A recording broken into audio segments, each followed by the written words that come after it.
guys, welcome back to the channel. My name is Katelyn, and today we are doing another Monster Mash. So last week we did a plant-animal name combo, and I had so much fun with that one that I wanted to do another one today. So currently I am live on Twitch, and I'm going to get their suggestions for a plant-animal name combo. So to give you a little bit of context, last video we did a wolfsbane, which is a type of flower, like a very poisonous, dangerous flower. And basically what I did was I took that name, divided it, and recombined it. So I took the wolf out of the name and combined it with the actual flower to make a new creature. So that's what we're going to do today. We're gonna see which animal that the Twitch chat picks, and then we'll dissect the name and recombine them to make a brand new creature. All right, so the Twitch chat has voted, and we had the choice of horseradish, tiger lily, snapdragon, foxglove, and I meant to type snakehead, but I accidentally put snackhead. Either way, it's snakehead. So let's see what they picked. And it's a tiger lily, winning by 1 vote. Man, whenever we do these, it's like really close by like 1 vote. Like this one barely beat foxglove. So today we're doing the one that I was really excited for yesterday. So now we get to jump in and make a tiger lily. So I'm gonna go ahead and grab a couple different reference pictures and do some rough sketches to see how I wanna combine the 2 elements, and then I will see you guys after that. I'll see you in a bit.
Alright, so I finished the rough concepts of the tiger lily, and I am really excited to start this thing. So first and foremost, I know I usually don't do color concepts when I'm doing the sketching, but I feel this animal in particular, it's really important to figure out how the colors work, so then you can tell that it's a tiger lily, and you need to see how the stripes work along with the spots of the tiger lily on this actual creature. So I want to do a couple of quick color key concepts, and I really am digging both of these, and the Twitch chat mentioned doing a white tiger, and pulling the white tiger lily and putting it on a white tiger, it looks gorgeous. So today, I'm probably gonna be drawing 2 tigers because I love both of these so much.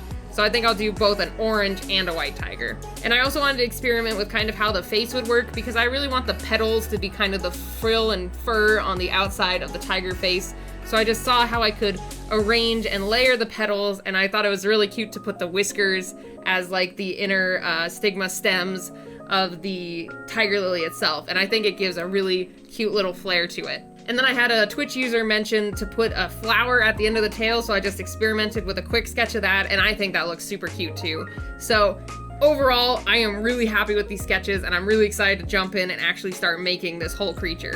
I'm gonna go ahead and do a rough sketch of the 2 tigers interacting, one being the orange tiger and one being the white tiger. And then when I get that figured out, I'm going to go ahead and do the line work and the color for both of them, and then we will be done. I'll see you guys in a bit. So I started off by brainstorming a couple of different poses in my head before I got started because I needed to think about putting these 2 creatures together in a scene, and I wanted something kind of cute and cuddly and just some type of really nice interaction between the 2 of them. So I did a lot of research on Google to find a bunch of different poses, and I kind of combined a few of them that I found. So I really wanted to also try to push, I guess, not like perspective, but kind of like my poses. I wanted to try one laying down and one standing, but kind of standing behind them on like a slight hill type of thing. I wanted to try that out and see how it went. And I'm realizing I need to probably brush up on some anatomy practice because I still like how these guys turned out, and it did help having multiple reference images that I was combining. But now watching this again, I'm seeing a lot of faults and pitfalls in my feline anatomy. So I think I'm going to add to the list of Katelyn to-dos is brushing up on anatomy in general. I'll probably maybe sometime in the near future just get a sketchbook and dedicate that entire sketchbook to practicing either anatomy or people drawing or animal drawing, and just like brushing up on all these different key concepts. Because, you know, churning out YouTube videos and all that, and just making art constantly for the channel or just for myself or for my other projects that I have going on, it's been hard to just find time to practice. Like, I know I am getting practice by doing these creature creations, but I feel I need even more time to practice with, I guess, rudimentary basics. Like, I've been, especially with human anatomy too, I'm feeling myself slipping again. I did a bunch of practice on that, and now after a while of not practicing it, it's kind of slipping back to me forgetting how to do and like anatomy in general. So I'm feeling a need to brush up. So if you guys aren't already, you can follow me over on Instagram. It's K McCaigue, so K and then my last name. There's also going to be links down in the description, but I will probably be posting a lot of stories or pictures of my progress on my anatomy practicing journey, or just re-practicing things in general. But I mean, if you want to just follow me there for art and such, I post pretty regularly. I think I at least get 1 to 2, maybe more Instagram posts per week, and then I'm always updating stories. Like, you'll see like works in progresses or like pictures of my dog, because I can't stop taking pictures of them. So if you want to follow, you can go follow me on Instagram. Just a random shameless plug. But if you want to see anything that I'm doing or any practice I'm doing, just go follow me over there. So I should probably get back to the drawing. We did the pose and the sketch and then the line work, and then I really had a lot of fun jumping in and doing these colors. I haven't really done a very detailed tiger drawing in a long time, and I absolutely love doing their stripes. I think that's my favorite thing about drawing or painting tigers. It's adding all of the cool stripes. But since these are tiger lily tigers, it was a lot tougher because I needed to add in the spots from the tiger lily flower. And what I thought of during the sketch and concept phase, which I applied here, was putting the spots within the stripes of the tiger, because I still wanted to for sure keep the stripes of the tiger and make sure that they were visible. And you know, if I put spots on a tiger, it's gonna look more like a leopard potentially, or a cheetah, or some other big cat. So I needed those stripes there to make sure that people knew it was a tiger, just a tiger with stripes and spots. So I wanted to make sure the stripes were on there with the spots, and the spots just took so long. Like, they took way longer than the stripes by themselves. So then after I finished the line work for the orange tiger, I jumped in and did the lines for the white tiger. I realized I just said line work. I mean like the stripe work and the coloring. But I jumped in and did the stripes for the white tiger, and I just really love the white tiger with the pink and white. It's so bright and colorful, and it reminds me of, oh crap, what was her name? For any kids in the 90s, or I think she's like, the company's been around since the 80s. But I think it's like Lisa Frank. I'm gonna Google that real quick. I think it's Lisa Frank. They did like unicorn cover stuff for, oh, it totally is. It reminds me, for all you kids that might not know, I know the company's still around.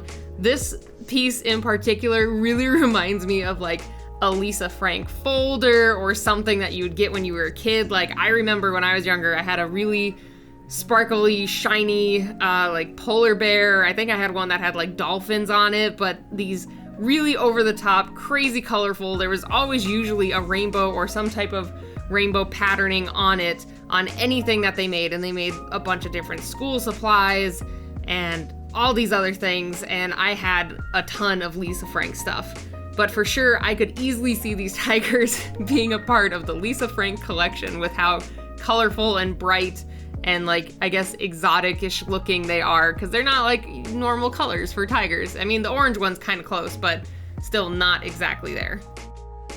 And I also think it helps that they're part flower. That really sells the Lisa Frank thing, because I'm just like looking at all these Google images and oh my gosh, it's like they had hearts and dolphins and rainbows and flowers and ice cream and cats and dogs, and oh my gosh. And I really liked the leopard seal. I think that was one of my favorites on the Lisa Frank stuff. But if you guys haven't seen it, now you know. And you know a fun part of Katelyn's childhood, collecting and loving all of her Lisa Frank stuff. So now I kind of just want to put this on a folder or a t-shirt and it would look amazing.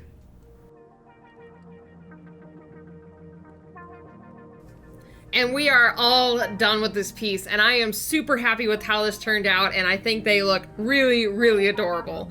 We decided to go with kind of a cuddling dynamic, which makes them look like a very interesting yin-yang pairing, and I think they look amazing. We were talking about in the Twitch chat that these seem kind of like mythical fae creatures, and I'm totally down with that type of lore and aesthetic.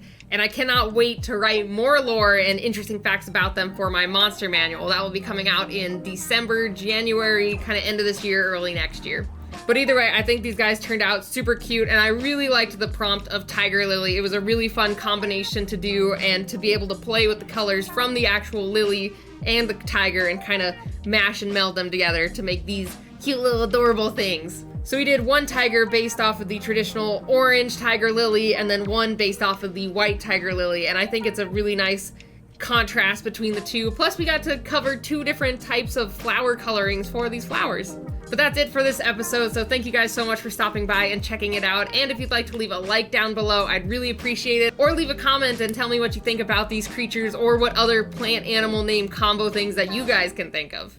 And if you guys aren't already, you can go and hit that subscribe button. I have new videos every week ranging from monster mashes to I'm currently doing the 100 Dragon Challenge and so many other fun art videos. So thanks again guys so much for stopping by, and I will see you all next time. Bye everybody.